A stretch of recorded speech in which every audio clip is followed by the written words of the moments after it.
Hello, good evening. So, I am C. Dinu Chandran, your faculty for financial management. അപ്പോൾ നമ്മളുടെ bridge കോഴ്സിലേക്ക് സ്വാഗതം. നമുക്കിന്ന് നോക്കാനുള്ളതെന്ന് വെച്ച് കഴിഞ്ഞാൽ, ഇപ്പോൾ നിങ്ങൾ ഫൗണ്ടേഷൻ എക്സാം ഒക്കെ കഴിഞ്ഞ് റിസൾട്ട് വെയിറ്റ് ചെയ്യുന്നൊരു ടൈമാണ് അല്ലേ. അപ്പോൾ ഇനി ഇൻ്റർമീഡിയറ്റിൻ്റെ ക്ലാസ് സ്റ്റാർട്ട് ചെയ്യുന്ന സമയത്ത് നിങ്ങൾക്ക് ഈ ഇൻ്റർമീഡിയറ്റിലെ പേപ്പേഴ്സ് എന്തൊക്കെയാണ് ഇതൊന്ന് ഫെമിലറൈസ് ചെയ്യുക എന്നുള്ളതാണ് നമ്മുടെ ഒരു ഒബ്ജക്റ്റീവ്. ഓക്കെ, നമ്മൾ എന്തൊക്കെയാണ് ഈ പേപ്പേഴ്സിൽ പഠിക്കാനുള്ളത്, എന്തൊക്കെയാണ് അതിൽ, എങ്ങനെയാണ് അതിനെ സബ്ജക്റ്റിനെ അപ്രോച്ച് ചെയ്യേണ്ടത്, ഈ ഒരു സംഗതികളെ പറ്റി നിങ്ങൾക്കൊരു ഇൻഫർമേഷൻ, ബേസിക് ഐഡിയ തരിക എന്നുള്ളതാണ് നമ്മുടെ ഇന്നത്തെ സെഷൻ കൊണ്ട് ഉദ്ദേശിക്കുന്നത്. ഓക്കെ, അപ്പോൾ അതിൽ നമുക്ക് ഗ്രൂപ്പ് ടൂവിൽ 3 പേപ്പേഴ്സ്, അതിൽ പേപ്പർ 6 ആണ് നമ്മളുടെ financial management and strategic management എന്ന് പറയുന്ന പേപ്പർ. 100 മാർക്സിൻ്റെ പേപ്പറാണ്. അതിൽ 50-50 ആണ്. ഫിനാൻഷ്യൽ മാനേജ്മെൻറ്റ് 50 മാർക്സിനും നമ്മളുടെ സ്ട്രാറ്റജിക് മാനേജ്മെൻറ്റ് എന്ന് പറയുന്ന SM എന്ന് പറയുന്ന ഏരിയ 50 മാർക്സിനും അനദർ 50 മാർക്സിനും, അങ്ങനെയാണ് നമ്മുടെ പേപ്പറിൻ്റെ വെയിറ്റേജ്. അപ്പോൾ അതിൽ പാർട്ട് എ ഫിനാൻഷ്യൽ മാനേജ്മെൻറ്റ് 50 മാർക്സിൻ്റെ ഏരിയ ആണ് ഞാൻ ഹാൻഡിൽ ചെയ്യുന്ന പേപ്പർ എന്ന് പറയുന്നത്.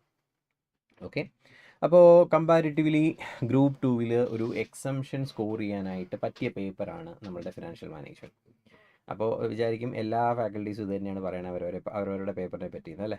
എല്ലാവരും പറയും ഞങ്ങളുടെ ഗ്രൂപ്പ് ടൂവിലെ പേപ്പറാണ് അഡ്വാൻസ് അക്കൗണ്ട്സ് അല്ലെങ്കിൽ ഓഡിറ്റിംഗ് അല്ലെങ്കിൽ പിന്നെ ഇപ്പം ഇങ്ങനെ ഓരോരുത്തരും അവരവരുടെ പേപ്പറാണ് ബെസ്റ്റ് എന്ന് പറയും. എങ്കിലും പറയാം, ഇൻ ജനറൽ നമ്മുടെ ഗ്രൂപ്പ് ടൂവിലെ പ്രോബ്ലം പേപ്പേഴ്സ് വരുന്നതിനകത്ത് ഫിനാൻഷ്യൽ മാനേജ്മെൻറ്റ് എന്ന് പറയുന്നത് പക്ക പ്രോബ്ലം ഓറിയൻറ്റഡ് ആയിട്ടുള്ളൊരു ഏരിയ ആണ്.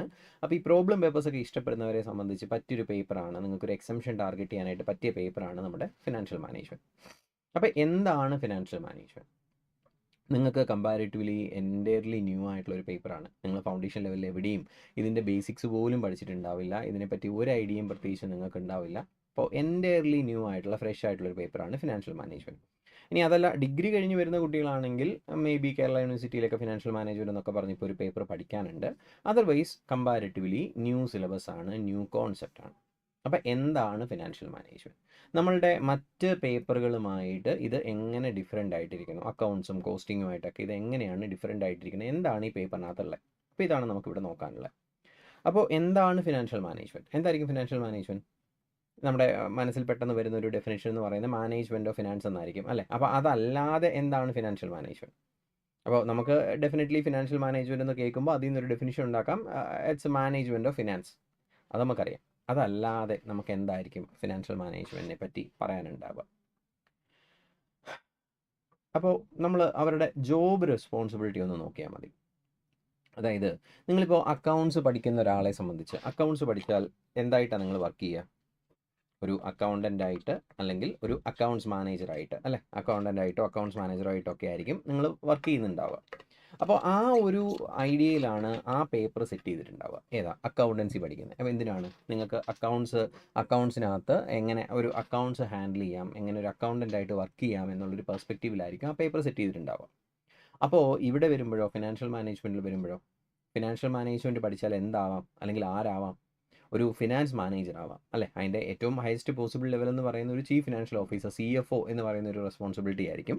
ബട്ട് നോർമൽ കോഴ്സിൽ ഒരു അസിസ്റ്റൻറ്റ് ഫിനാൻസ് മാനേജറായിട്ടോ ഫിനാൻസ് മാനേജറായിട്ടോ നിങ്ങൾക്ക് വർക്ക് ചെയ്യാം. അപ്പോൾ ഒരു ഫിനാൻസ് മാനേജറുടെ പേഴ്സ്പെക്റ്റീവിലാണ് നമ്മളുടെ പേപ്പർ സെറ്റ് ചെയ്തിട്ടുണ്ടാവുക. അപ്പോൾ അക്കൗണ്ട്സും ഫിനാൻഷ്യൽ മാനേജ്മെൻറ്റും തമ്മിലുള്ള വ്യത്യാസം എന്താണ് എന്ന് ചോദിച്ചാൽ, അക്കൗണ്ടൻറ്റിൻ്റെയും ഫിനാൻസ് മാനേജറുടെയും ജോബ് തമ്മിലുള്ള വ്യത്യാസമായിരിക്കും ഈ പേപ്പർ തമ്മിലുള്ള വ്യത്യാസം. അപ്പോൾ എന്താണ് അക്കൗണ്ടൻറ്റിൻ്റെ ജോബ്, എന്താണ് ഫിനാൻസ് മാനേജറുടെ ജോബ്, ഇതാണ് നമ്മൾ ആദ്യം മനസ്സിലാക്കേണ്ടത്. അപ്പോൾ നിങ്ങൾ തന്നെ ഒന്ന് ആലോചിച്ച് നോക്കിയേ, എന്താണ് ഒരു അക്കൗണ്ടൻ്റ് ജോബ് എന്ന് പറയുക? പറയാമോ, എന്തായിരിക്കും അക്കൗണ്ടൻ്റ് ജോബ് എന്ന് പറയുന്നത്? അക്കൗണ്ടൻ്റ് ജോബ് നിങ്ങൾ മേ ബി ഒരു ഡെഫിനേഷനായിട്ടൊക്കെ പഠിച്ചിട്ടുണ്ടാവും. Accounting is an art of recording, classifying, blah blah blah blah blah എന്ന് പറഞ്ഞിട്ടൊരു ഡെഫിനേഷൻ പഠിച്ചു വെച്ചിട്ടുണ്ടാവും അല്ലേ. അപ്പോൾ എന്താ അക്കൗണ്ട്സിനകത്ത് ചെയ്യുക? It's an art of recording, classifying എന്ന് പറഞ്ഞിട്ടാണ് ആ ഡെഫിനിഷൻ പോകുന്നത്. എന്ന് വെച്ച് കഴിഞ്ഞാൽ നമ്മളിത് എങ്ങനെ റെക്കോർഡ് ചെയ്യാം, എങ്ങനെ ക്ലാസിഫൈ ചെയ്യാം, അതായത് ഒരു ബിസിനസ്സിനകത്ത് ഡേ ടു ഡേ നടക്കുന്ന ട്രാൻസാക്ഷൻസ് നമുക്ക് എങ്ങനെ റെക്കോർഡ് ചെയ്യാം. ഓക്കെ ആണോ? അവിടെ ഒറ്റ ഫോക്കസ് നമുക്കുള്ളൂ, എന്താണ്? Recording, how to record a transaction. അതിനാണ് നമ്മൾ ഓരോരോ ജേണൽ എൻട്രികൾ പഠിക്കുന്നത്. ഒരു സാലറി വന്നാൽ എങ്ങനെ ജേണലൈസ് ചെയ്യാം, ഒരു അസറ്റ് പർച്ചേസ് ചെയ്താൽ എങ്ങനെ ജേണലൈസ് ചെയ്യാം, ഒരു ലൈബിലിറ്റി വന്നാൽ, ഒരു പേ ചെയ്താൽ എങ്ങനെ, പേ ചെയ്തില്ലെങ്കിൽ എങ്ങനെ, അങ്ങനെ പല ഡിഫറെൻറ്റ് സെനാരിയോയിൽ ഓരോ ട്രാൻസാക്ഷൻ ഹാപ്പൻ ചെയ്യുമ്പോഴും എങ്ങനെയാണ് ഇത് റെക്കോർഡ് ചെയ്യുക എന്നാണ് നമ്മൾ അക്കൗണ്ടൻസിയിൽ പഠിക്കുക. കറക്റ്റ് അല്ലേ? അതിനാണ് നമ്മൾ ഓരോരോ അക്കൗണ്ട്സ് ആയിട്ട് പഠിക്കുന്നത്. Company accounts, partnership accounts, joint venture, consignment, പിന്നെ അമാൽഗമേഷൻ, മെർജർ എന്നൊക്കെ പറഞ്ഞ് ഓരോരോ ഏരിയകൾ പഠിക്കുന്നത് ഈ ഓരോ സെനാരിയോയിലും നമ്മൾ എങ്ങനെ ട്രാൻസാക്ഷൻസ് റെക്കോർഡ് ചെയ്യുമെന്നറിയാൻ വേണ്ടിയിട്ടാണ്. എങ്ങനെയാണ് ഈ ട്രാൻസാക്ഷൻസ് റെക്കോർഡ് ചെയ്യുക, അക്കൗണ്ട് ചെയ്യുക, ഇതിന് എന്ത് ജേണൽ എൻട്രി പാസ് ചെയ്യും. അവിടെ നമുക്ക് ഒറ്റ ഉദ്ദേശമേ ഉള്ളൂ, ഒറ്റ ഒബ്ജക്റ്റീവേ ഉള്ളൂ. എന്താ? ഇതെങ്ങനെ റെക്കോർഡ് ചെയ്യണം. ഈ ട്രാൻസാക്ഷൻസ് അതിൻ്റെ പൂർണ്ണമായിട്ടും അത് നോക്കുന്ന ഒരാൾക്ക് മനസ്സിലാവുന്ന തരത്തിൽ അതിൻ്റെ ഒന്നും മിസ്സായി പോവാതെ പെർഫെക്റ്റ് ആയിട്ട് ഇത് എങ്ങനെ റെക്കോർഡ് ചെയ്യാം. ഇതാണ് നമ്മളുടെ അക്കൗണ്ടൻസിയുടെ ലക്ഷ്യം. എന്നാൽ ഫിനാൻഷ്യൽ മാനേജ്മെൻറ്റിലോട്ട് വരുമ്പോൾ ഇവിടെ നമ്മുടെ ഉദ്ദേശം റെക്കോർഡിംഗ് എന്ന് പറഞ്ഞൊരു പരിപാടിയല്ല. അത് അക്കൗണ്ട്സുകാർ കെയർ ചെയ്യുന്നുണ്ട്. പിന്നെ ഫിനാൻസ് മാനേജറുടെ ജോബ് എന്താ?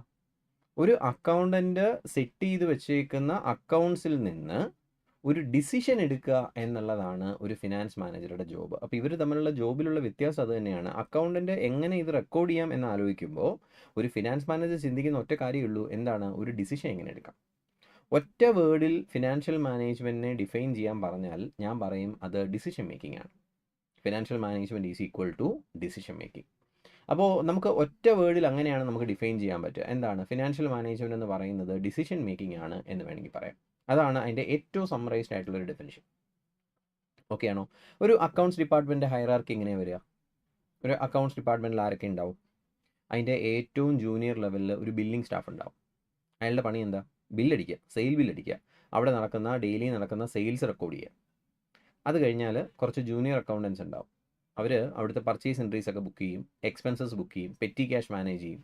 അതിൻ്റെ മേളിൽ സീനിയർ അക്കൗണ്ടൻസ് ഉണ്ടാവും. സീനിയർ അക്കൗണ്ടൻസ് കുറച്ചുകൂടി അഡ്വാൻസ്ഡ് ആയിട്ടുള്ള മേ ബി ജേണൽ എൻട്രീസ്, അതായത് ജേണൽ വൗച്ചേഴ്സുകൾ, പിന്നെ ഈ പറഞ്ഞ അഡ്ജസ്റ്റ്മെൻറ്റ് എൻട്രീസ്, പേയബിൾ എൻട്രീസ്, അങ്ങനെയുള്ള പേറോൾ മെയിൻറ്റെയിൻ ചെയ്യുക തുടങ്ങിയ കാര്യങ്ങളൊക്കെ അവർ ചെയ്യും. അതിൻ്റെ മേളിൽ ഒരു അക്കൗണ്ട്സ് മാനേജർ ഉണ്ടാവും. അയാൾ എന്താ ചെയ്യുക? അയാൾ ഈ താഴോട്ടുള്ള ആൾക്കാരെല്ലാം ഇത് പ്രോപ്പറായിട്ട് വർക്ക് ചെയ്യുന്നുണ്ടോ എന്ന് എൻഷുർ ചെയ്യുക. ദെൻ ഇവരെല്ലാം പ്രിപ്പയർ ചെയ്ത ഡേറ്റയിൽ നിന്ന് ഒരു ഫിനാൻഷ്യൽ സ്റ്റേറ്റ്മെൻറ്റ്സ് ഡിറൈവ് ചെയ്യുക. അപ്പോൾ ഇവിടം വരെയാണ് അക്കൗണ്ട്സ് ഡിപ്പാർട്ട്മെൻറ്റ് ജോബ് എന്ന് പറയുന്നത്. അതായത് അതിൻ്റെ ജൂനിയർ ലെവലിൽ ഒരു ബില്ലിംഗ് സ്റ്റാഫ് റെക്കോർഡ് ചെയ്യുന്ന സെയിൽസിൽ തുടങ്ങി അവിടുത്തെ അക്കൗണ്ട്സ് മാനേജർ ഒരു ഫിനാൻഷ്യൽ സ്റ്റേറ്റ്മെൻറ്റ്സ് ഉണ്ടാക്കുന്നിടം വരെയാണ് നമ്മളുടെ അക്കൗണ്ട്സ് ഡിപ്പാർട്ട്മെൻറ്റിൻ്റെ ജോബ് എന്ന് പറയുന്നത്.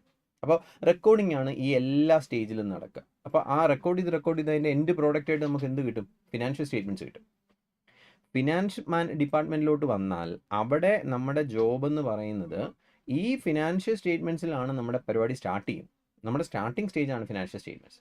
അവിടെ ആ ഫിനാൻഷ്യൽ സ്റ്റേറ്റ്മെൻറ്റ്സിനെ ബേസ് ചെയ്തിട്ട് ഡിസിഷൻസ് എടുക്കുക. നമ്മുടെ കമ്പനി പ്രോപ്പറായിട്ടാണോ റൺ ചെയ്യുന്നത്, നമ്മുടെ കമ്പനിക്ക് പ്രോഫിറ്റ് ഉണ്ടോ, ലോസ് ആണോ, സഫീഷ്യൻറ്റ് പ്രോഫിറ്റ് ഉണ്ടോ, പുതിയ പ്രോജക്റ്റ് തുടങ്ങണോ വേണ്ടയോ, ഫണ്ട് എവിടെ നിന്ന് കൊണ്ടുവരണം, എങ്ങോട്ട് ഉപയോഗിക്കണം എന്ന് തുടങ്ങി നമ്പർ ഓഫ് ഡിസിഷൻസ് എടുക്കുക എന്നുള്ളതാണ് ആരുടെ ജോബ് എന്ന് പറയുന്നത്? ഒരു ഫിനാൻസ് ഡിപ്പാർട്ട്മെൻറ്റ് ജോബ് എന്ന് പറയുന്നത്. അപ്പോൾ നമ്മുടെ പേപ്പർ സെറ്റ് ചെയ്തേക്കുന്നതും ആ ഒരു ഐഡിയയിലാണ്. എങ്ങനെ ഒരു ഗിവൺ കോണ്ടെക്സ്റ്റിൽ ഒരു ഡിസിഷൻ എടുക്കുക, how to take a decision in a given context. Okay ആണോ? എങ്ങനെ ഒരു ഡിസിഷൻ എടുക്കാം? ഒരു സിറ്റുവേഷൻ വന്നു, ആ സിറ്റുവേഷനകത്ത് നമുക്ക് എന്ത് ഡിസിഷനാണ് എടുക്കാൻ പറ്റുക, എങ്ങനെ ഡിസിഷൻ എടുക്കാം, ഈ ഒരൊറ്റ ആസ്പെക്റ്റ് ആണ് ഫിനാൻസ് ഡിപ്പാർട്ട്മെൻറ്റ് നോക്കുന്നത്.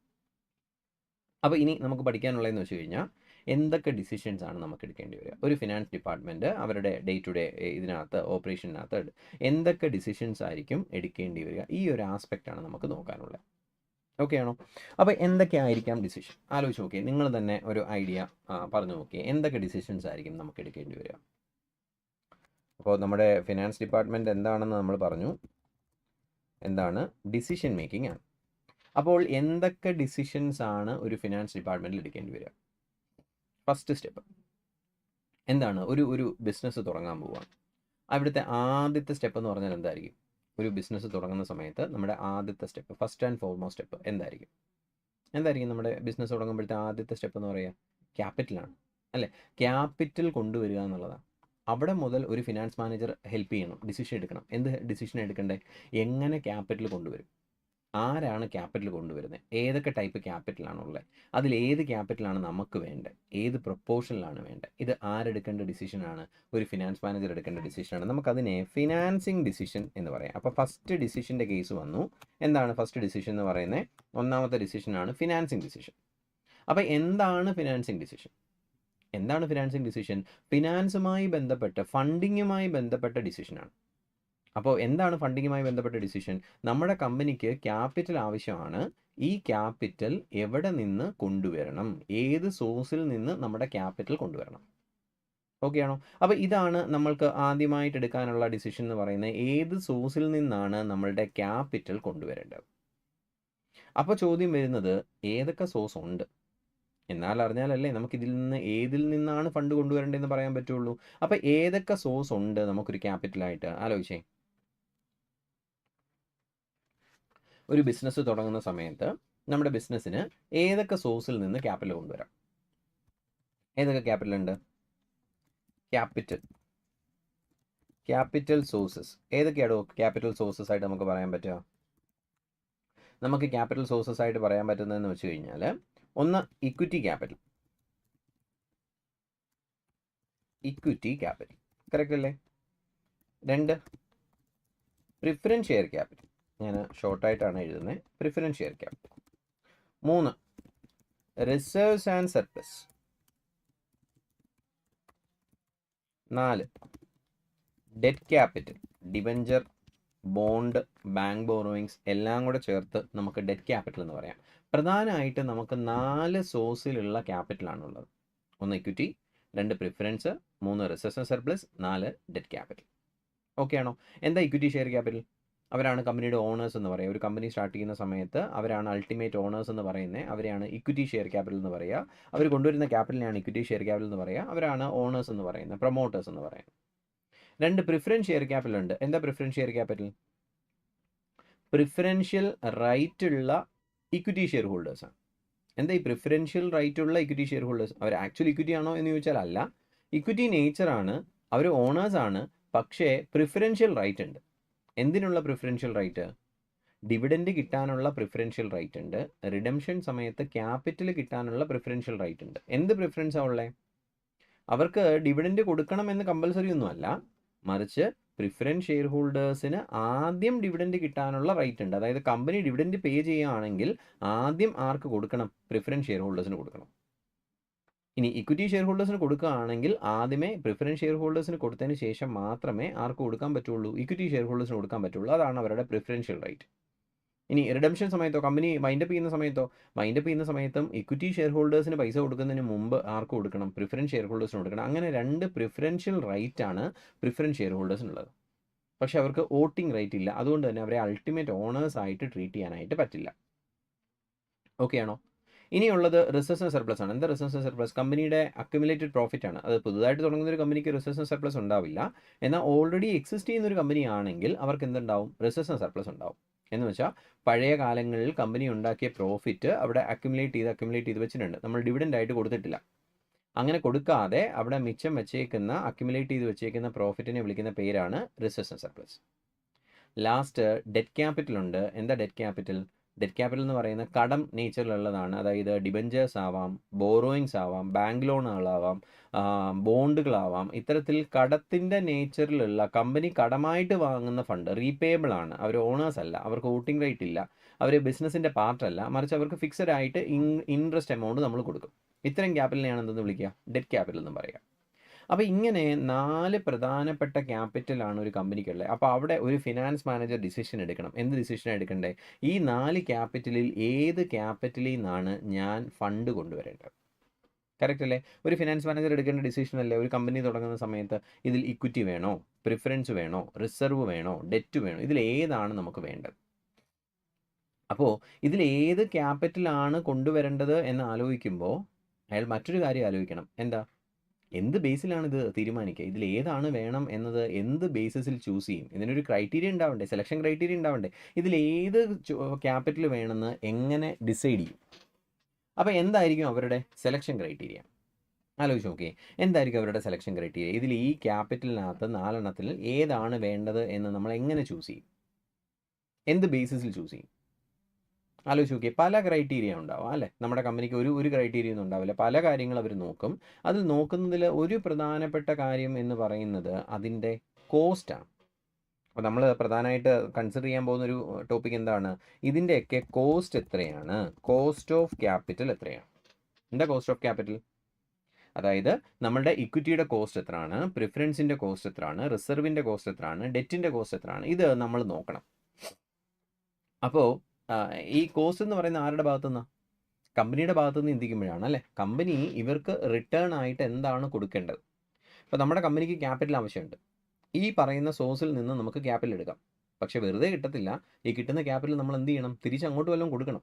അതല്ലേ കമ്പനിയുടെ ഭാഗത്ത് നിന്ന് ചിന്തിച്ചാൽ കോസ്റ്റ് എന്ന് പറയുക. അപ്പോൾ ഇതിൽ ഓരോരുത്തരുടെയും കോസ്റ്റ് എന്താണ്? എന്തായിരിക്കും കോസ്റ്റ്? ആലോചിച്ചേ. ഇക്വിറ്റിയുടെ കോസ്റ്റ് എന്ന് പറയുന്നത് എന്തായിരിക്കും? ഡിവിഡൻഡ് ആയിരിക്കും. ഓക്കെ ആണോ? പ്രിഫറൻസ് ഷെയറിൻ്റെ കോസ്റ്റോ? പ്രിഫറൻസ് ഡിവിഡൻഡ് ആണ്. ഇനി റിസർവ്സ് ആൻഡ് സർപ്ലസിൻ്റെ കോസ്റ്റോ? അവിടെ ഒരു കൺഫ്യൂഷൻ വരും. അവിടെ നിൽക്കട്ടെ. ഡെറ്റ് ക്യാപിറ്റലിൻ്റെ കോസ്റ്റോ? ഇൻട്രസ്റ്റ് ആണ്. അപ്പോൾ ഈ ഓരോരുത്തർക്കും ഓരോ കോസ്റ്റ് ഉണ്ട്. അപ്പോൾ അവിടെ സംശയം വന്നു, റിസർവ്സ് ആൻഡ് സർപ്ലസിന് കോസ്റ്റ് ഉണ്ടോ? എന്താണ് റിസർവ്സ് ആൻഡ് സർപ്ലസിൻ്റെ കോസ്റ്റ്? ആലോചിച്ച് നോക്കിയേ. അതായത് കമ്പനിയുടെ കയ്യിൽ റിസർവ്സ് ഇരിപ്പുണ്ട്, അക്യുമുലേറ്റഡ് ഏണിങ്സ് ഇരിപ്പുണ്ട്. ആ അക്യുമുലേറ്റഡ് ഏണിങ്സിന് കോസ്റ്റ് ഉണ്ടോ, അതോ കമ്പനിക്ക് ഫ്രീ ആയിട്ട് കിട്ടുന്ന ഒരു ക്യാപിറ്റലാണോ?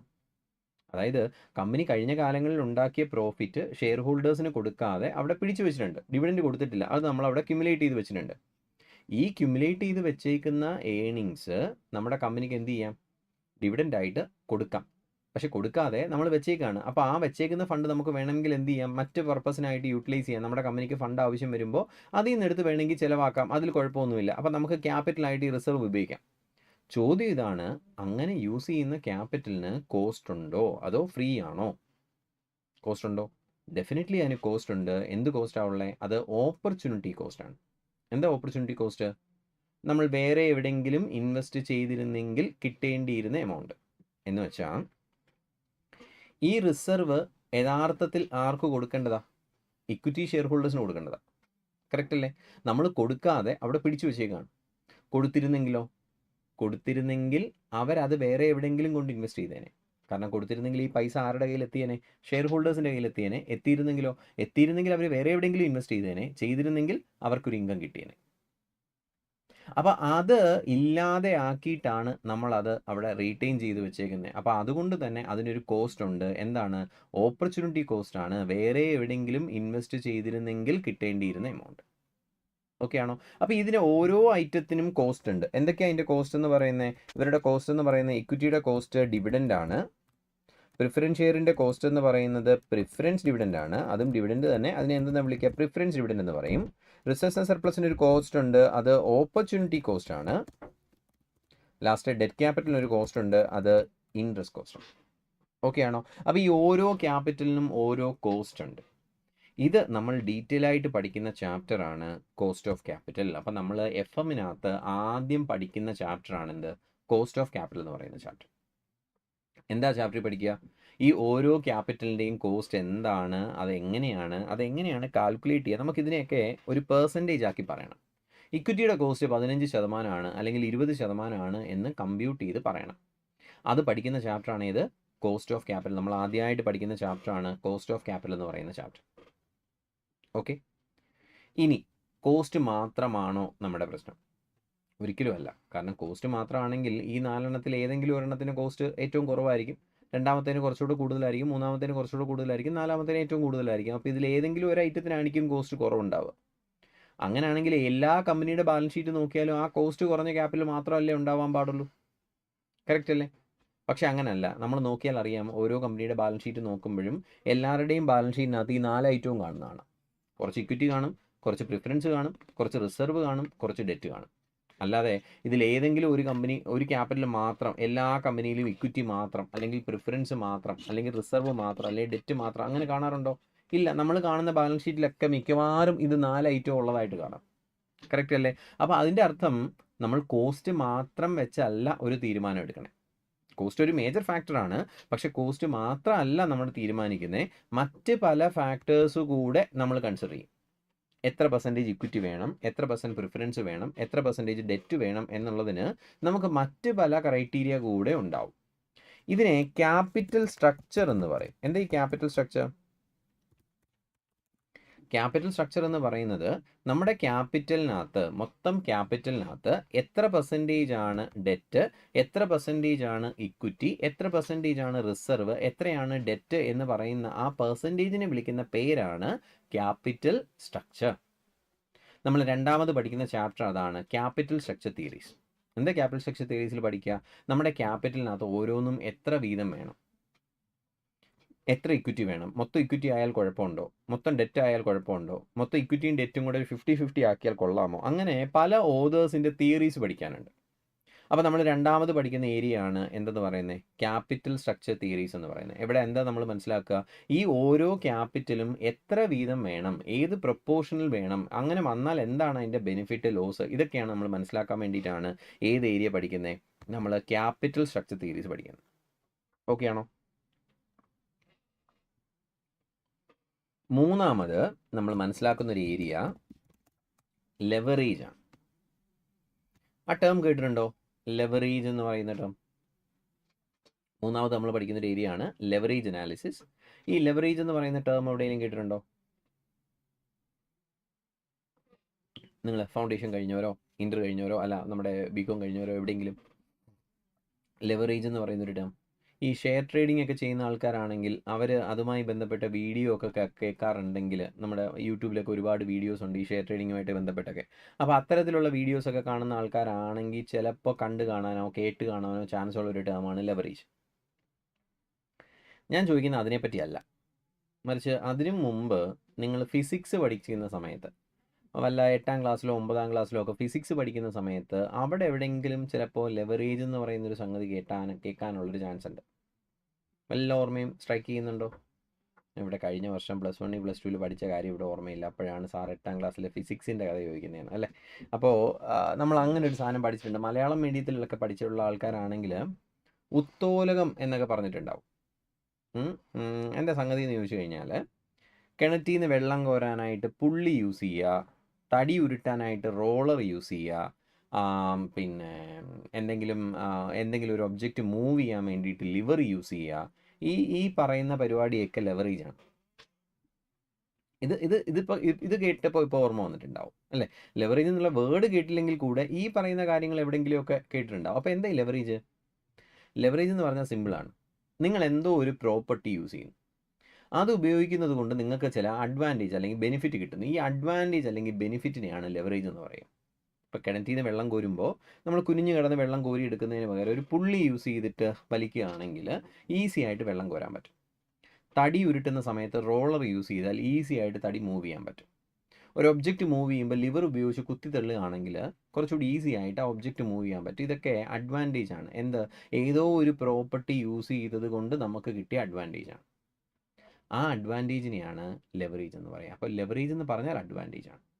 എന്ത് അഡ്വാൻറ്റേജ് ആണ് നമ്മുടെ കോൺസെപ്റ്റിലോട്ട് വരുമ്പോൾ അവിടെ എന്ത് അഡ്വാൻറ്റേജ് ആണ് നമുക്കുള്ളത്? അതായത് നിങ്ങൾ ക്യാപിറ്റലിനകത്ത് ഡെറ്റ് ക്യാപിറ്റൽ ഉപയോഗിച്ചാൽ നിങ്ങൾക്ക് ചില അഡ്വാൻറ്റേജ് ഒക്കെ കിട്ടും. ഓക്കെ, അതൊക്കെ എന്തൊക്കെയാണ് എങ്ങനെയൊക്കെയാണെന്നുള്ളതൊക്കെ ഡീറ്റെയിൽ ആയിട്ട് നമുക്ക് ക്ലാസ്സിൽ പഠിക്കാം. നമുക്കിപ്പോൾ നമ്മുടെ ഉദ്ദേശം അതൊന്നും അല്ല, ജസ്റ്റ് ഒരു ഐഡിയ കിട്ടുക എന്നുള്ളത് മാത്രമാണ്. നമ്മൾ എന്താണ് പഠിക്കാൻ പോകുന്നതിനെ പറ്റി ഒരു പിക്ചർ കിട്ടുക എന്നുള്ളത് മാത്രമാണ് നമ്മൾ ഉദ്ദേശിക്കുന്നത്. ഓക്കെ ആണോ? അപ്പോൾ നമ്മൾ ഈ ഡെറ്റ് ക്യാപിറ്റൽ ഉപയോഗിക്കുന്നത് കൊണ്ട് നിങ്ങൾക്ക് ചില അഡ്വാൻറ്റേജ് ബെനിഫിറ്റ് ഒക്കെ കിട്ടുന്നുണ്ട്. അത്തരം ബെനിഫിറ്റിനെയാണ് നമ്മൾ ലെവറേജ് എന്ന് പറയുക. അപ്പോൾ നമ്മൾ ഡീറ്റെയിൽ ആയിട്ട് അങ്ങനെ ഒരു ചാപ്റ്റർ പഠിക്കും, എന്താണ് ലെവറേജ് അനാലിസിസ്. അപ്പോൾ ഇത് 3 ചാപ്റ്ററുകൾ പഠിച്ചു കഴിയുമ്പോൾ നമ്മളുടെ ഫിനാൻസിങ് ഡിസിഷൻ എന്ന് പറയുന്ന നമ്മളുടെ ഫസ്റ്റ് ഡിസിഷൻ തീരും. അപ്പോൾ ഇതാണ് നമ്മളുടെ ഫസ്റ്റ് ഏരിയ എന്ന് പറയുന്നത്. എന്താണ് ഫിനാൻസിങ് ഡിസിഷൻ എന്ന് പറയുന്നതാണ് നമ്മുടെ ഫസ്റ്റ് ഏരിയ. ആ ഫിനാൻസിങ് ഡിസിഷനകത്ത് 3 ചാപ്റ്ററുകളാണ് നമുക്ക് പഠിക്കാനുള്ളത്. 1 cost of capital, 2 capital structure theories, 3 leverage analysis. Okay ആണോ? അപ്പോൾ ഇത്രയും സാധനങ്ങൾ പഠിച്ചു കഴിയുമ്പോൾ നമ്മളുടെ സിലബസിൻ്റെ ഏകദേശം 30% തീരും. ഇത് 3 നമ്മൾ ആദ്യം പഠിക്കുന്ന 3 ചാപ്റ്ററുകൾ. നമ്മുടെ ഒരു 1/3 ഓഫ് ദ സിലബസ് ആണ് ഈ ഫിനാൻസിങ് ഡിസിഷൻ എന്ന് പറയുക. ഫിനാൻസിങ് ഡിസിഷൻ എന്ന് പറഞ്ഞാൽ എന്താ? ഏത് സോഴ്സിൽ നിന്ന് ഫണ്ട് കൊണ്ടുവരണം അതറിയാൻ വേണ്ടി ഓരോരുത്തരുടെയും കോസ്റ്റ് മനസ്സിലാക്കി, ക്യാപിറ്റൽ സ്ട്രക്ചർ മനസ്സിലാക്കി, നമ്മുടെ ഓരോരുത്തരുടെയും പെർസെൻറ്റേജ് എങ്ങനെയൊക്കെ വേണമെന്നുള്ളത് മനസ്സിലാക്കി, പിന്നെ ലെവറേജ്, ഇതിൻ്റെ അഡ്വാൻറ്റേജ് ഒക്കെ മനസ്സിലാക്കി, അത് വന്നപ്പോൾ ലെവറേജും മനസ്സിലായി. ഇത്രയും കാര്യങ്ങൾ പഠിച്ചതിന് ശേഷമാണ് നമ്മൾ ഫിനാൻസിങ് ഡിസിഷൻ എടുക്കുക. അപ്പോൾ ഇതൊക്കെ നമ്മുടെ ഫിനാൻസ് മാനേജറെ ഹെൽപ്പ് ചെയ്യാൻ വേണ്ടിയിട്ടാണ് നമ്മൾ പഠിക്കുന്നത്. ചുമ്മാ കൊണ്ടുവന്ന് ഏതെങ്കിലും ഒരു സോഴ്സിൽ നിന്ന് ക്യാപിറ്റൽ കൊണ്ടുവരുന്നതിന് പകരം ഏതൊക്കെ എങ്ങനെ വേണം എന്ന് കൃത്യമായിട്ട് മനസ്സിലാക്കാൻ വേണ്ടിയിട്ടാണ് നമ്മൾ എന്ത് ചെയ്യുന്നത്, ഈ ഫിനാൻസിങ് ഡിസിഷൻ മനസ്സിലാക്കുന്നത്. ഇനി രണ്ടാമത്തെ ഏരിയ എന്ന് പറയുന്നത്, ഇപ്പോൾ ഫസ്റ്റ് പരിപാടി കഴിഞ്ഞു, ഫിനാൻസിങ് ഡിസിഷൻ തീർന്നു, എവിടെ നിന്ന് ഫണ്ട് കൊണ്ടുവരണം എന്നുള്ള കാര്യം തീരുമാനമായി. ഓക്കെ, അപ്പോൾ നമ്മുടെ ലൂസിഫറിനകത്ത് പറയുന്ന പോലെ ഫണ്ട് വേണമെന്ന് പറഞ്ഞു, ഫണ്ട് വന്നു. അപ്പോൾ ഇനി എന്താ വേണ്ടേ? ഇനി ഈ കിട്ടിയ ഫണ്ട് എന്ത് ചെയ്യണം? ഇൻവെസ്റ്റ് ചെയ്യണം. അപ്പോൾ രണ്ടാമത്തെ പ്രോസസ്സ് എന്ന് പറയുന്നത് ഇൻവെസ്റ്റ്മെൻ്റ് ആണ്, ഇൻവെസ്റ്റ്മെൻറ്റ് ഡിസിഷനാണ്. അപ്പോൾ നമ്മുടെ രണ്ടാമത്തെ ഏരിയ ആണ് ഇൻവെസ്റ്റ്മെൻറ്റ് ഡിസിഷൻ എന്ന് പറയുന്നത്. അപ്പോൾ എന്താ ഇൻവെസ്റ്റ്മെൻറ്റ് ഡിസിഷൻ? നമ്മൾ ഈ കൊണ്ടുവന്ന ഫണ്ട് എവിടെ ഇൻവെസ്റ്റ് ചെയ്യണം എന്നുള്ള ചോദ്യമാണ്. അവിടെ ഒരു ഫിനാൻസ് മാനേജർ ഹെൽപ്പ് ചെയ്യണം, ഫിനാൻസ് മാനേജർ ഡിസിഷൻ എടുക്കണം. എന്താ, ഈ കൊണ്ടുവരുന്ന ഫണ്ട് എവിടെ ഇൻവെസ്റ്റ് ചെയ്യണം, എങ്ങനെ ഇൻവെസ്റ്റ് ചെയ്യണം. അപ്പോൾ ചോദ്യം വരുന്നത് എവിടേക്കാണ് ഇൻവെസ്റ്റ് ചെയ്യേണ്ടത് ഒന്ന് ആലോചിച്ചേ. ഒരു ബിസിനസ് തുടങ്ങാൻ പോവാണ്, ഞാൻ ക്യാപിറ്റൽ കൊണ്ടുവന്നു, ഞാൻ കുറേ ഇക്വിറ്റിയും ഡെറ്റും പ്രിഫറൻസും എല്ലാം കൂടെ ചേർത്ത് എൻ്റെ കയ്യിൽ ഇപ്പോൾ ഒരു 1 crore rupees എൻ്റെ കയ്യിൽ ഫണ്ടുണ്ട്. ഈ 1 crore ഞാൻ എവിടെ ഇൻവെസ്റ്റ് ചെയ്യും? ഞാൻ തുടങ്ങാൻ പോകുന്ന ബിസിനസ് എന്ന് പറയുന്നത് ഒരു ഷർട്ട് മാനുഫാക്ചർ ചെയ്യുന്ന ബിസിനസ്സാണെന്ന് വിചാരിക്കുക. ഞാൻ ഷർട്ട് ഉണ്ടാക്കുന്ന കമ്പനിയാണ് തുടങ്ങാൻ പോകുന്നത്.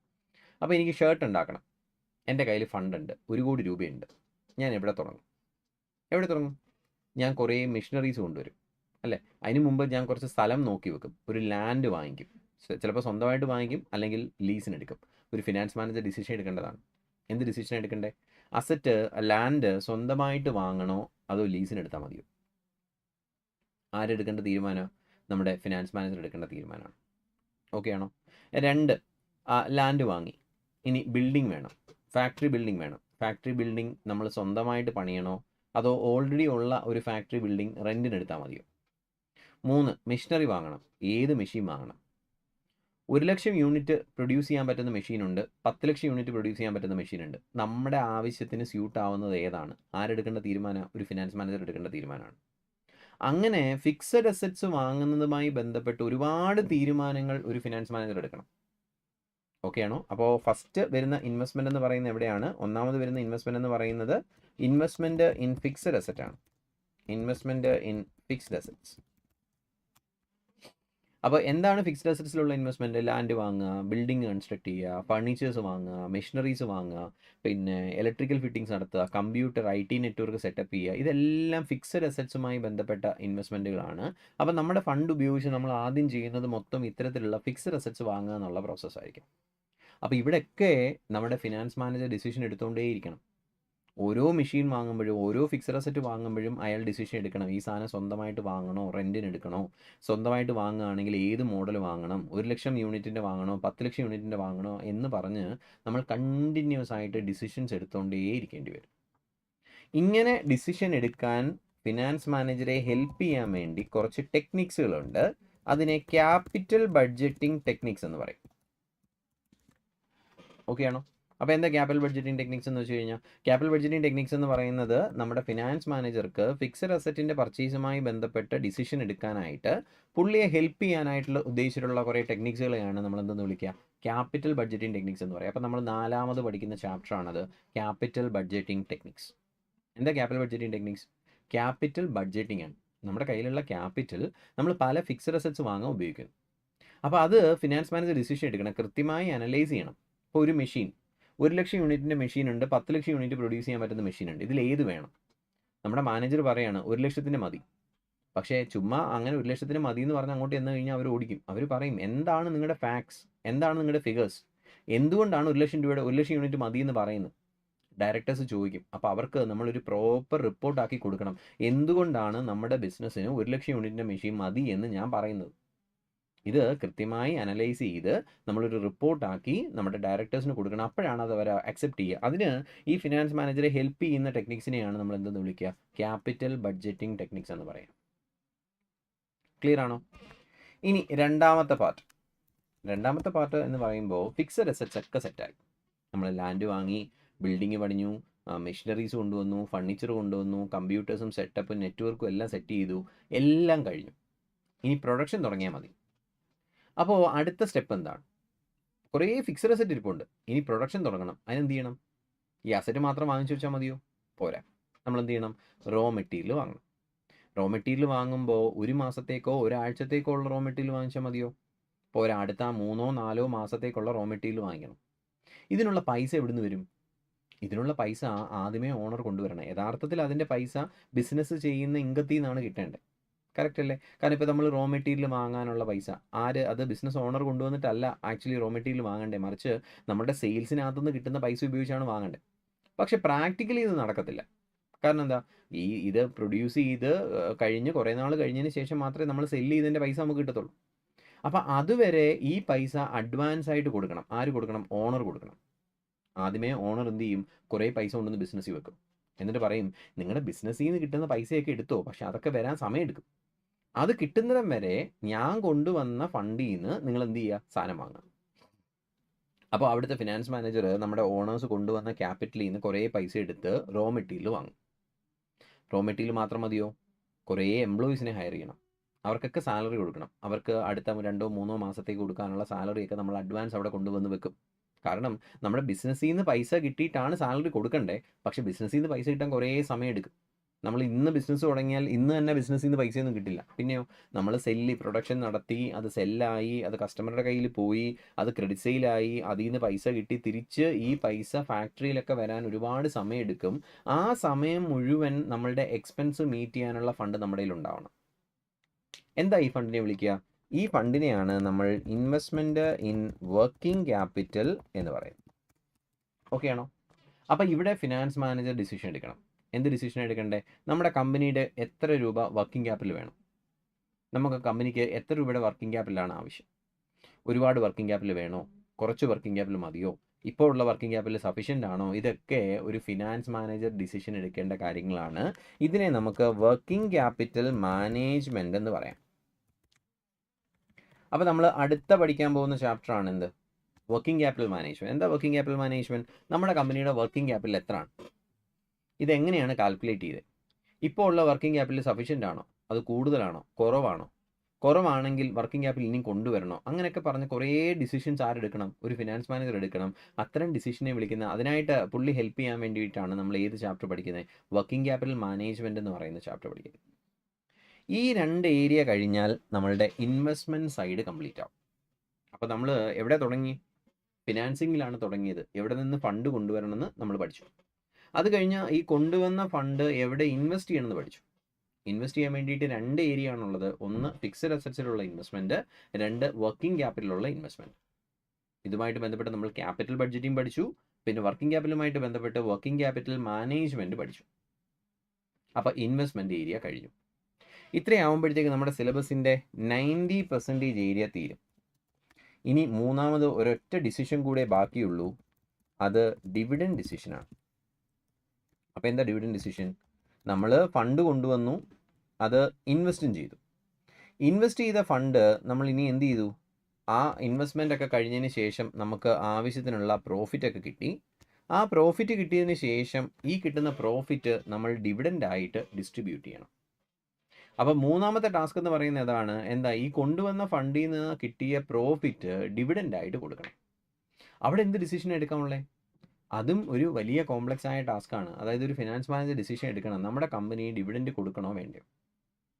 കൊടുത്താൽ എത്ര രൂപ കൊടുക്കണം? കൊടുക്കണ്ടെങ്കിൽ എന്തുകൊണ്ടാണ് കൊടുക്കേണ്ടതെന്ന് പറയുന്നത്. അപ്പോൾ ചോദിക്കാം, ഡിവിഡൻഡ് കൊടുക്കണ്ടേ? വെറുതെ അങ്ങ് വെച്ചുകൊണ്ടിരിക്കാൻ പറ്റുമോ? ഇല്ല. അങ്ങനെ ഡിവിഡൻഡ് കൊടുക്കണം നിർബന്ധമൊന്നുമില്ല. കാരണം കമ്പനിയുടെ മുമ്പിൽ ഫണ്ടിന് അർജൻസി ഉണ്ടെങ്കിൽ, ആവശ്യമുണ്ടെങ്കിൽ, ആ ഫണ്ട് കിട്ടിയ പ്രോഫിറ്റ് തന്നെ വേറെ എവിടെയെങ്കിലും ഇൻവെസ്റ്റ് ചെയ്യാനൊക്കെ ഉണ്ടെങ്കിൽ നമ്മൾ ഡിവിഡൻഡ് കൊടുക്കത്തില്ല. പകരം ആ ഫണ്ട് എന്ത് ചെയ്യും? പുതിയ ബെറ്റർ ഇൻവെസ്റ്റ്മെൻറ്റുകളിൽ റീഇൻവെസ്റ്റ് ചെയ്യും. ഇതൊക്കെ ഒരു ഫിനാൻസ് മാനേജർ എടുക്കേണ്ട തീരുമാനമാണ്. അയാൾ വെറുതെ അങ്ങ് തീരുമാനം എടുത്താൽ പോരാ. നമ്മുടെ ഷെയർ ഹോൾഡേഴ്സിനെയും ഡയറക്ടേഴ്സിനെയൊക്കെ കൺവിൻസ് ചെയ്യണം. നിങ്ങൾ ഈ വർഷം ഡിവിഡൻഡ് എടുക്കരുത്, ഞാൻ പറയുന്നത് കേൾക്കുക. എന്തുകൊണ്ടാണെന്ന് ചോദിച്ചു കഴിഞ്ഞാൽ, ആ ഡിവിഡൻഡ് നിങ്ങൾ എടുത്തുകൊണ്ട് പോകാതിരുന്നാൽ നമുക്കത് ബെറ്ററായിട്ട് മറ്റൊരു കമ്പനി ഇൻവെസ്റ്റ് ചെയ്യാൻ പറ്റും, നല്ല പ്രോഫിറ്റ് ഉണ്ടാക്കാൻ പറ്റും. അതുകൊണ്ട് നിങ്ങൾ ഈ വർഷം ഡിവിഡൻഡ് എടുക്കരുത് എന്നൊക്കെ ആരാണ് അഡ്വൈസ് കൊടുക്കേണ്ടത്? ഫിനാൻസ് മാനേജറാണ് കൊടുക്കേണ്ടത്. മനസ്സിലാവോ? അപ്പോൾ അത് പഠിക്കാൻ വേണ്ടിയിട്ടാണ് നമ്മൾ ഏത് മനസ്സിലാക്കുന്നത്? ഡിവിഡൻഡ് ഡിസിഷൻ മനസ്സിലാക്കുന്നത്. അപ്പോൾ ഡിവിഡൻഡ് ഡിസിഷനകത്ത് എന്താ പഠിക്കുക? വളരെ സിമ്പിളാണ് ഡിസിഷൻ എന്ന് പറയുന്നത്. വളരെ ഒറ്റ കാര്യമേ ഉള്ളൂ. ഒരു കമ്പനി ഡിവിഡൻഡ് കൊടുക്കണോ വേണ്ടയോ? കൊടുക്കുകയാണെങ്കിൽ എത്ര കൊടുക്കണം? ഈ ഒരു ഏരിയയാണ് നമ്മൾ ഏത് ചാപ്റ്ററിനകത്ത് പഠിക്കണേ? ഈ ഡിവിഡൻഡ് ഡിസിഷൻ എന്ന് പറയുന്ന ചാപ്റ്ററിനകത്ത് പഠിക്കാം. ഇത്രയും പഠിച്ചു കഴിയുമ്പോൾ നമ്മുടെ സിലബസ് 99% കംപ്ലീറ്റ് ആവും. ഇത്രയാണ് നമുക്ക് പഠിക്കാനുള്ളത്. അപ്പോൾ ചോദിക്കാം, ബാക്കി 1%ഓ? ബാക്കി 1% എന്ന് പറയുന്ന ഒരു ചെറിയ ഏരിയ ഉണ്ട്, റേഷ്യോ അനാലിസിസ്. അപ്പോൾ എന്താ റേഷ്യോ അനാലിസിസ് എന്ന് ചോദിച്ചു കഴിഞ്ഞാൽ, നിങ്ങൾ ഫൗണ്ടേഷനിലൊക്കെ കുറേ റേഷ്യോസ് ഒക്കെ പഠിച്ചിട്ടുണ്ടാവും. Current ratio, liquid ratio, quick ratio എന്നൊക്കെ പറഞ്ഞിട്ട് അത്തരത്തിലുള്ള കുറേ റേഷ്യോസ് പഠിക്കാനായിട്ടുള്ളൊരു ചാപ്റ്ററാണ് റേഷ്യോ അനാലിസിസ്. ഇതിൽ നിന്ന് മാറി നിൽക്കുന്ന ഒരു ഏരിയയാണ്. നമ്മൾ ഈ പറയുന്ന ഏരിയയുമായിട്ട് അധികം ജെല്ലായി പോകുന്നൊരു ഏരിയ അല്ല, മറിച്ച് മാറി നിൽക്കുന്ന ഒരു ഏരിയയാണ് റേഷ്യോ അനാലിസിസ്. അക്കൗണ്ടൻസിയാണ് കുറച്ചുകൂടെ. നമ്മുടെ ജനറൽ ആയിട്ടുള്ള ഫിനാൻഷ്യൽ സ്റ്റേറ്റ്മെൻറ്റ്സ് നോക്കിയിട്ട് അതിൽ റേഷ്യോസ് പഠിക്കുക എന്നുള്ളതാണ് റേഷ്യോ അനാലിസിസിൽ ചെയ്യുക. അപ്പോൾ ഇത്രയാണ് നമുക്ക് മൊത്തത്തിൽ ഈ പറയുന്ന ഫിനാൻഷ്യൽ മാനേജ്മെൻറ്റിനകത്ത് നമുക്ക് പഠിക്കാനുള്ളത്. ഓക്കെ ആണോ? ഇപ്പം നിങ്ങൾക്കൊരു ഹോൾ പിക്ചർ കിട്ടിയോ? എന്താണ് എഫ് എം, എന്താണ് എഫ് എമ്മിൽ പഠിക്കാനുള്ളതെന്ന്? നിങ്ങൾക്ക് കുറേ കാര്യങ്ങൾ ഇതിനകത്ത് പല ടേംസുകൾ ചിലപ്പോൾ മനസ്സിലായിട്ടുണ്ടാവില്ല, കുറേ കാര്യങ്ങൾ കത്തിയിട്ടുണ്ടാവില്ല. ഡോണ്ട് വറി, നമ്മുടെ ഉദ്ദേശം ഇതൊന്നും പഠിക്കുക എന്നുള്ളതല്ല. പിന്നെയോ നമുക്കൊരു ഐഡിയ കിട്ടുക എന്താണ് നമുക്ക് ഇതിനകത്ത് പഠിക്കാനുള്ളത്. അപ്പോൾ നമ്മളൊരു ബിസിനസ് റൺ ചെയ്യുന്ന ഓർഡറിലാണ് നമുക്ക് ഈ സിലബസിനകത്ത് ഇത് പഠിക്കാനുള്ളത്. അതായത് ബിസിനസ് കൊണ്ടുവരാൻ വേണ്ടി, ആദ്യം ബിസിനസ് സ്റ്റാർട്ട് ചെയ്യാൻ വേണ്ടി ഫണ്ട് കൊണ്ടുവരുന്നു. അതിനുവേണ്ടി നമ്മൾ ആ ക്യാപിറ്റലിൻ്റെ കോസ്റ്റ് എത്രയാണ്, ക്യാപിറ്റൽ സ്ട്രക്ചർ എന്താണ്, ലെവറേജ് എന്താണെന്നൊക്കെ മനസ്സിലാക്കുന്നു. ഇനി ഇതൊക്കെ കഴിഞ്ഞ് നമ്മുടെ കയ്യിൽ ഫണ്ട് കിട്ടി, അതെടുത്ത് ഇൻവെസ്റ്റ് ചെയ്യണം. ഇൻവെസ്റ്റ് ചെയ്യാൻ നേരത്ത് നമ്മൾ മനസ്സിലാക്കി 2 ഇൻവെസ്റ്റ്മെൻ്റ് ആണുള്ളത്. ഒന്ന് ഫിക്സഡ് അസറ്റ്സിൽ, 2 വർക്കിംഗ് ക്യാപിറ്റൽ. ഫിക്സഡ് അസറ്റ്സുമായിട്ട് ബന്ധപ്പെട്ട് ക്യാപിറ്റൽ ബഡ്ജറ്റിംഗ് പഠിച്ചു. വർക്കിംഗ് ക്യാപിറ്റലുമായിട്ട് ബന്ധപ്പെട്ട് വർക്കിംഗ് ക്യാപിറ്റൽ മാനേജ്മെൻറ്റ് പഠിച്ചു. ഇനി മൂന്നാമത് ഈ ബിസിനസ്സൊക്കെ നടത്തി പ്രോഫിറ്റ് കിട്ടി. ഈ കിട്ടിയ പ്രോഫിറ്റ് ഡിവിഡൻ്റ് ആയിട്ട് എടുക്കണോ വേണ്ടയോ, ഡിവിഡൻഡ് ഡിസിഷൻ പഠിച്ചു. ഇത്രയാണ് നമ്മുടെ സിലബസ് എന്ന് പറയുന്നത്. നിങ്ങളുടെ ഇൻ്റർമീഡിയറ്റ് ലെവലിൽ ഫിനാൻഷ്യൽ മാനേജ്മെൻറ്റിൽ പഠിക്കാനുള്ളത് ഇത്രയും കാര്യങ്ങളാണ്. ഓക്കെ ആണോ? അപ്പോൾ നമുക്കൊരു ബേർഡ്സ് ഐ വ്യൂ കിട്ടുക എന്നുള്ളതാണ് നമ്മുടെ ഉദ്ദേശം. മൊത്തത്തിൽ മേളിൽ നിന്ന് നോക്കുമ്പോൾ ഉള്ളൊരു പിക്ചർ, എന്താണ് നമ്മുടെ പേപ്പർ. അപ്പോൾ നിങ്ങൾക്ക് ഒരു ബേസിക് ഐഡിയ കിട്ടിയെന്നാണ് എൻ്റെ വിശ്വാസം. ഇനി നമ്മുടെ പേപ്പറിൻ്റെ ഒരു അപ്രോച്ചിനെ പറ്റി പറയാം. നമ്മൾ എങ്ങനെയാണ് പഠിക്കുക? ഞാൻ ഈ പറഞ്ഞ ഓർഡറിലായിരിക്കും നമ്മൾ ക്ലാസ് കൊണ്ടുപോകുന്നുണ്ടാവുക. ഇടയ്ക്ക് കയറി പഠിപ്പിക്കാറില്ല. ആദ്യം cost of capital, capital structure, leverage, capital budgeting, working capital, dividend. ആ ഓർഡറിൽ തന്നെ ആയിരിക്കും നമ്മൾ ക്ലാസ് എടുക്കുന്നുണ്ടാവുക, ചാപ്റ്റേഴ്സ് എടുക്കുന്നുണ്ടാവുക. ഈ ചാപ്റ്ററുകളിലൊക്കെ നേരത്തെ എഫ് എം പഠിച്ച ആരെങ്കിലുമൊക്കെ നിങ്ങളോട് സംസാരിച്ചിട്ടുണ്ടെങ്കിൽ മേ ബി ആരെങ്കിലുമൊക്കെ പറഞ്ഞിട്ടുണ്ടാവാം. എഫ് എം എന്ന് പറഞ്ഞാൽ കുറേ ഫോമുലയാണ്, ഒരുപാട് ഫോമുല പഠിക്കാനുണ്ട്. സംഭവം സത്യമാണ്, ഒരുപാട് ഫോമുല പഠിക്കാനുണ്ട്. പക്ഷേ നമ്മളൊരൊറ്റ ഫോമുല പോലും കാണാൻ പഠിക്കില്ല. പിന്നെ നമ്മൾ എന്ത് ചെയ്യും? എങ്ങനെയാണ് ഈ ഫോമുല ഉണ്ടായതെന്ന് പഠിക്കും. എന്താണ് ഈ ഫോമുലയുടെ ലോജിക് എന്ന് പഠിക്കും. ഈ A plus B the whole square, A square plus B square plus 2ab എന്ന് പറയുന്ന ഒരു സാധനം നമ്മൾ പഠിച്ചു വെച്ചിട്ടുണ്ട്. ഇതിൽ എത്ര പേർക്ക് ഇതിൻ്റെ ലോജിക് അറിയാം? എന്തുകൊണ്ടാണ് A square plus B square plus 2ab? ഇപ്പോൾ ചിലപ്പോൾ ആർക്കെങ്കിലൊക്കെ ഫെമിലിയർ ആയിട്ടുണ്ടാവും. ഇൻസ്റ്റാഗ്രാമിലൊക്കെ കുറേ റീലൊക്കെ വന്നിരുന്നു. എന്താണ് ഈ എ സ്ക്വയർ പ്ലസ് ബി സ്ക്വയറിൻ്റെ ലോജിക് എന്നൊക്കെ പറഞ്ഞിട്ടൊരു ഒരു മാത്തമാറ്റീഷ്യൻ എക്സ്പ്ലെയിൻ ചെയ്യുന്ന ഒരു സ്ക്വയർ എടുക്കുന്നു. ആ സ്ക്വയറിനകത്തുള്ള പല ഏരിയ ആയിട്ട് ഡിവൈഡ് ചെയ്തിട്ടൊക്കെ കാണിച്ചു കൊടുക്കുന്ന ഒരു ഏരിയ ഒക്കെ മേ ബി ചിലപ്പോൾ ആരെങ്കിലുമൊക്കെ കണ്ടിട്ടുണ്ടാവും. സത്യം പറഞ്ഞാൽ അത് കണ്ടപ്പോഴാണ് ഞാൻ മനസ്സിലാക്കിയത് ഈ A square plus B square plus 2abയുടെ ലോജിക് എന്താണെന്നുള്ളത്. പക്ഷേ എഫ് എമ്മിലെ കേസ് അങ്ങനെയല്ല. എഫ് എം എൽ കേസിൽ ഓരോ ഫോമുലയ്ക്കും അതിൻ്റേതായ ലോജിക് ഉണ്ട്. എന്തിനാണ് ഇങ്ങനെ ചെയ്യുന്നത് എന്നതിന് കൃത്യം എക്സ്പ്ലനേഷൻ ഉണ്ട്. നിങ്ങൾ അത് ചോദ്യം ചെയ്യാൻ പഠിച്ചാൽ നിങ്ങൾക്ക് ഈ കാണാൻ പഠിക്കുക എന്ന് പറയുന്നൊരു പ്രശ്നം ഒഴിവാകും. ഓക്കെ, അപ്പം എൻ്റെ ഒരു അപ്രോച്ച് അതാണ്. അതായത് ഒരു ഫോമുല പഠിക്കുമ്പോൾ ഞാനത് ക്വസ്റ്റ്യൻ ചെയ്യും. എന്താണ് ഈ ഫോമുലയുടെ ലോജിക്? എന്തിനാണ് A square plus B square കൊടുത്തേക്കുന്നത്? ഇനി അതിൻ്റെ result A square plus B square ആണ് അല്ലെങ്കിൽ പ്ലസ് 2ab ആണെന്ന് ആര് തീരുമാനിച്ചു? എങ്ങനെയാണ് തീരുമാനമായത്? എന്തുകൊണ്ടാണത് അങ്ങനെയാണെന്ന് പറയുന്നത്? ഇത് മനസ്സിലാക്കിയാൽ ഈ കാണാ പഠിക്കുക അല്ലെങ്കിൽ മറന്നു പോവുക എന്നൊരു പ്രശ്നം കംപ്ലീറ്റ് ആയിട്ട് നമുക്ക് ഒഴിവാക്കാൻ പറ്റും. അപ്പം നമ്മുടെ അപ്രോച്ച് ഇവിടെ അതായിരിക്കും. അതായത് ഒരു ഫോമുല എങ്ങനെ ഉണ്ടായി, എന്താണ് അതിൻ്റെ ഡെറിവേഷൻ, എന്താണ് അതിൻ്റെ ലോജിക്, എന്തുകൊണ്ടാണ് അങ്ങനെയാണ് എന്ന് പറയുന്നത്. അല്ലാതെ ഞാൻ വെറുതെ ഒരു ഫോമുല എഴുതിയിട്ട് ഇത് പഠിച്ചോ എന്നൊരിക്കലും പറയില്ല. മറിച്ച് എന്തുകൊണ്ട് ഇതുണ്ടായി, എങ്ങനെയാണ് ഇതുണ്ടായേ, ഇനി ഫോമുല ഇല്ലാതെ നമുക്കിത് എങ്ങനെ സോൾവ് ചെയ്യാം. നമ്മൾ ആ അപ്രോച്ചിൽ 99% കേസിൽ നമ്മൾ ചെയ്യുന്നത് അങ്ങനെ ആയിരിക്കും. ഫോമുല ഇല്ലാതെ ഇതെങ്ങനെ സോൾവ് ചെയ്യാം. അത് കഴിഞ്ഞ് നമ്മൾ ഫോമുലയിലോട്ട് എത്തും. ഓ, ഇതാണ് ആ ഫോമുലയുടെ ലോജിക്. ഇങ്ങനെ പഠിച്ചു കഴിഞ്ഞാലുള്ള ഗുണം നമുക്കിതൊന്നും കാണാൻ പഠിച്ചു വെക്കേണ്ട ആവശ്യം വരില്ല. ഓക്കെ, അപ്പോൾ നമ്മുടെ ഒരു അപ്രോച്ച് അതായിരിക്കും. നമ്മൾ മാക്സിമം ഫോമുല ഒഴിവാക്കും, അല്ലെങ്കിൽ ഫോമുല നമ്മൾ തന്നെ ഉണ്ടാക്കാൻ ശ്രമിക്കും, അല്ലെങ്കിൽ അതിൻ്റെ ഡെറിവേഷൻ മനസ്സിലാക്കും. ഈ ഒരു രീതിയിലായിരിക്കും നമ്മൾ ചാപ്റ്റർ പഠിക്കുന്നുണ്ടാവുക. ഇനി ഞാൻ ക്ലാസ്സിൽ ഒരു നോട്ട്സ് ഷെയർ ചെയ്യും. ഇങ്ങനെ ഒരു പ്രിൻ്റ് ഔട്ട് ആയിരിക്കും ഉണ്ടാവുക. ഇതിനകത്ത് ഓരോ ചാപ്റ്ററിനകത്തെയും ക്വസ്റ്റ്യൻസ് ഉണ്ടാവും, ആൻസർ ഉണ്ടാവില്ല.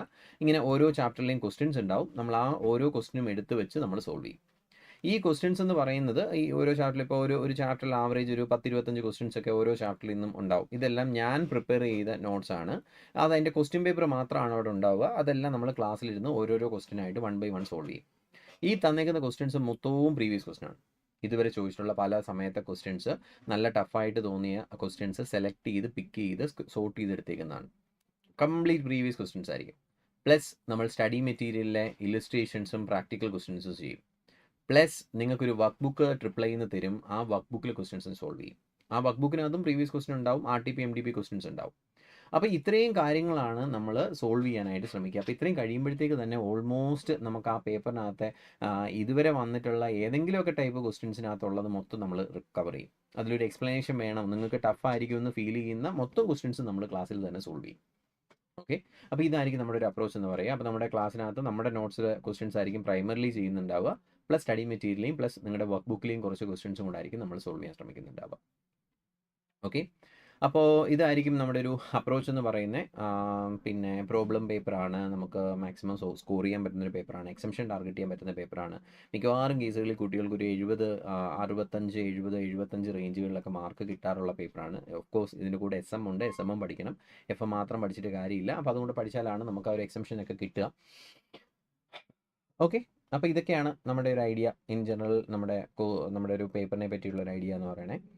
അപ്പോൾ നമ്മുടെ ഉദ്ദേശം അത്രയേ ഉള്ളൂ, നിങ്ങൾക്കൊരു വളരെ ബ്ലാങ്കായിട്ട് ഒരു ബ്ലൈൻഡായിട്ട് വരുന്നൊരു ക്ലാസ്സിൽ കയറി ഇരുന്ന് അതെന്താണെന്ന് അറിയുന്നതിന് പകരം ഇൻ്റർമീഡിയറ്റ് തുടങ്ങുന്നതിന് മുമ്പ് എന്താണ് നമ്മുടെ പേപ്പർ എന്ന് മനസ്സിലാക്കുക, ഫാക്കൽറ്റീസിനെ ഒന്ന് ഫെമിലറൈസ് ആവുക, അവരുടെ സ്റ്റഡി പ്ലാൻ എന്താണ് അല്ലെങ്കിൽ അവരുടെ ടീച്ചിങ് പ്ലാൻ എന്താണ് എന്നുള്ളത് മനസ്സിലാക്കുക എന്നുള്ളതാണ്. ഓക്കെ, അപ്പോൾ ആ ഒരു ഐഡിയ നിങ്ങൾക്ക് കിട്ടിയെന്ന് വിചാരിക്കുന്നു, സെഷൻ യൂസ്ഫുൾ ആയി എന്ന് വിചാരിക്കുന്നു. ഓക്കെ, അപ്പോൾ നമുക്ക് നേരിട്ട് ക്ലാസ് മുറിയിൽ കാണാം. ട്രിപ്പിൾ ഐയിൽ അഡ്മിഷൻ എടുക്കുകയാണെങ്കിൽ നമുക്ക് അവിടെ വെച്ച് ക്ലാസ്സിൽ കാണാം, കണ്ടുമുട്ടാം. Okay, thank you, by.